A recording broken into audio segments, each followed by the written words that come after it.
Hi friends, ఇవి మా ప్రజ్వల్ కోసం నేను చేసిన యాక్టివిటీస్. సో ప్రజ్వల్ పడుకున్నప్పుడు నేను ఈ యాక్టివిటీ చేశాను.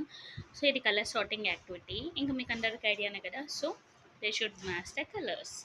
అండ్ దెన్ ఇది వచ్చేసి కలర్ సార్టింగ్లోనే కొంచెం అనమాట, కొంచెం 2 కలర్స్ని ఇలా షార్ట్ చేసి పెట్టాలి. ఇది ఒక activity. And then shapes activity.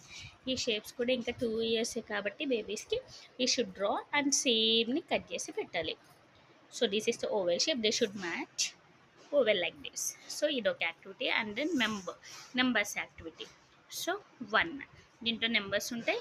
1ని 1కి match. 2, so they should keep 2. 3కి కాబట్టి 3 పీసెస్ పెట్టాలి. 2కి 2 పీసెస్ అండ్ 1కి 1 పీస్. అలా కట్ చేసి అన్ని పెట్టాను. సో ఇది ఫస్ట్ టైం ప్రజ్యూతో చేపిస్తున్నాను యాక్టివిటీ. సో చూద్దాం ఎలా చేస్తాను. మీకు కూడా 2 ఇయర్స్ బేబీ ఉంటే ఈ యాక్టివిటీస్ ట్రై చేయండి. Bye guys.